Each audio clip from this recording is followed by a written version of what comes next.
ಇದನ್ನು ನೋಡುವಾಗ ನಿಮಗೆ ಹೇಗೆ ಕಾಣ್ತದೆ? ಅದೇ ಇದಾಯಿತಾ ಮೋದಿಯವರ ಜಾಲ್ಮುರಿ.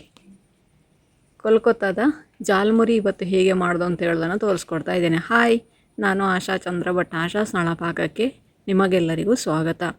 ಇವತ್ತು ಸಾಯಂಕಾಲದ ಸ್ನ್ಯಾಕ್ಗೆ ಮಾಡುವಂತಹ ಒಂದು ರುಚಿಯಾದ ಹಾಗೆಯೇ ಆರೋಗ್ಯಕರವಾದಂತಹ ಜಾಲ್ಮುರಿಯನ್ನು ಹೇಗೆ ಮಾಡೋದು ಅಂತ ತೋರಿಸ್ಕೊಡ್ತಾ ಇದ್ದೇನೆ. ಇದು ನಮ್ಮ ಚರ್ಮುರಿಯಾಗೆ ಅಲ್ಲ ಮಾರ್ರೆ, ಆಯಿತಾ? ಇದಕ್ಕೆ ಸುಮಾರು ಸಾಮಾನು ಬೇಕು.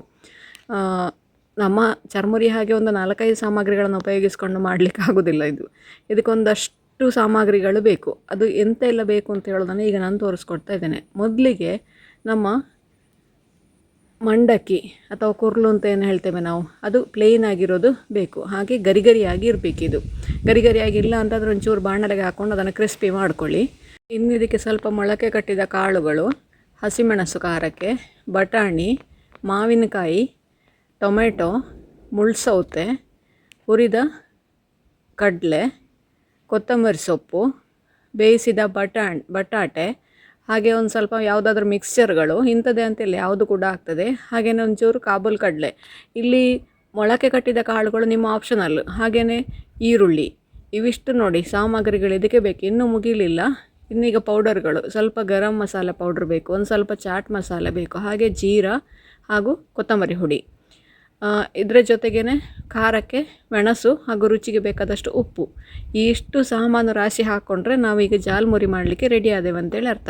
ಸ್ವೀಟ್ ಚಟ್ನಿ ಹಾಗೂ ಖಾರ ಚಟ್ನಿ ನಿಮಗೆ ಆಪ್ಷನ್ ಅಲ್ಲ, ಬೇಕು ಅಂತಾದರೆ ಸೇರಿಸ್ಕೊಳ್ಬೋದು. ಈಗ ಮೊದಲಿಗೊಂದು ಬೌಲ್ ತಗೊಳ್ಳಿ ದೊಡ್ಡದು. ಅದಕ್ಕೆ ನಿಮಗೆ ಎಷ್ಟು ಬೇಕೋ ಅಷ್ಟು ಮಂಡಕ್ಕಿಯನ್ನು ಸುರಿಯಿರಿ.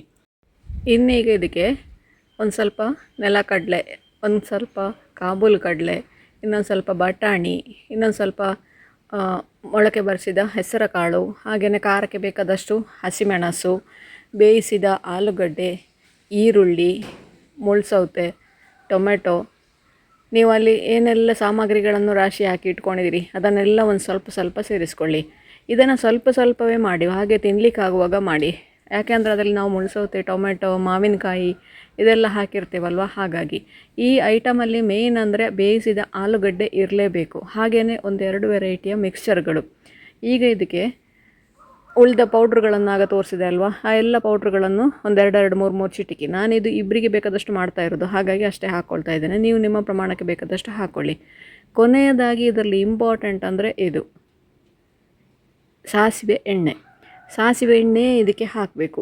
ಇಲ್ಲ ನಿಮಗೆ ಬೇರೆ ಎಣ್ಣೆ ಬೇಕು ಅಂತಂದರೆ ನೀವು ಬೇರೆ ಎಣ್ಣೆ ಹಾಕ್ಬೋದು. ಆದರೆ ನಿಮಗೆ ಕೋಲ್ಕತ್ತಾದ ಜಾಲ್ಮುರಿ ಟೇಸ್ಟ್ ಬರಬೇಕು ಅಂತೇಳಿ ಆದರೆ ಅದಕ್ಕೆ ನೀವು ಸಾಸಿವೆ ಎಣ್ಣೆ ಹಾಕಬೇಕು. ಆಮೇಲೆ ಒಂಚೂರು ಹುಣಸೆ ಹಣ್ಣಿನ ನೀರು, ಅಂದರೆ ನಿಮ್ಮ ಸ್ವೀಟ್ ಚಟ್ನಿ ಆದರೂ ಇಷ್ಟ ಇರೋ ಸ್ವೀಟ್ ಚಟ್ನಿ ಹಾಕ್ಕೊಳ್ಬೋದು. ಇಲ್ಲದಿದ್ದರೆ ಬರೀ ಹುಣಸೆ ಹಣ್ಣಿನ ನೀರು ಹಾಕ್ಕೊಳ್ಬೋದು. ಅಥವಾ ಹುಣಸೆ ಹಣ್ಣಿನ ನೀರು ಇಲ್ಲ ಅಂತಾದರೆ ಲಿಂಬೆ ಹುಳಿಯನ್ನು ಒಂದು ಹಿಂಡಿಕೊಳ್ಬೋದು. ಒಂದು ಅರ್ಧ ಚಮಚದಷ್ಟು ಲಿಂಬೆ ಹುಳಿಯನ್ನು ಹಿಂಡಿಕೊಳ್ಬೋದು. ಈಗ ಇದನ್ನು ಚೆನ್ನಾಗಿ ಮಿಕ್ಸ್ ಮಾಡ್ಕೊಳ್ಳಿ. ಮಿಕ್ಸ್ ಮಾಡಿದರೆ ನಿಮ್ಮ ರುಚಿಯಾದ ಜಾಲ್ಮುರಿ ರೆಡಿ ಆಯಿತು. ಇನ್ನೀಗ ಇದನ್ನು ಪ್ಲೇಟಿಗೆ ಹಾಕಿದ ನಂತರ ಕೂಡ ಈ ಮಿಕ್ಸ್ಚರನ್ನು ಹಾಕ್ಕೊಳ್ಬೋದು. ಇಲ್ಲಾಂತಾದರೆ ಇದರಲ್ಲೇ ಹಾಕ್ಕೊಂಡು ಕೂಡ ಸರ್ವ್ ಮಾಡ್ಬೋದು. ಈ ಥರ ನಿಮಗೆ ಎಷ್ಟು ಬೇಕೋ ಅಷ್ಟು. ನಾನಿಲ್ಲಿ ಕಾರ್ನ್ ಮಿಕ್ಸ್ಚರ್ ಮತ್ತು ಸೇವಿಗೆಯನ್ನು ಹಾಕ್ಕೊಳ್ತಾ ಇದ್ದೇನೆ. ಅಂದರೆ ಸೇಮೆ ಅಂತೇಳಿ ನಾವೇನು ಹೇಳ್ತೇವೆ ಅದನ್ನು ಹಾಕಿಕೊಳ್ತಾ ಇದ್ದೇನೆ.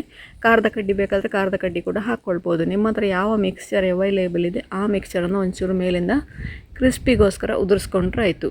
ಈಗ ಇದನ್ನು ಚೆನ್ನಾಗಿ ಮಿಕ್ಸ್ ಮಾಡಿಕೊಂಡ್ರೆ ನೋಡಿ, ಸ್ಟ್ರೀಟ್ ಸ್ಟೈಲ್ ಬೇಕು ಅಂತಾದರೆ ಈ ಥರ ಪೇಪರ್ ಪ್ಯಾಕ್ ಮಾಡಿ ಅದರಲ್ಲಿ ಮಕ್ಕಳಿಗೆ ಸರ್ವ್ ಮಾಡಿ.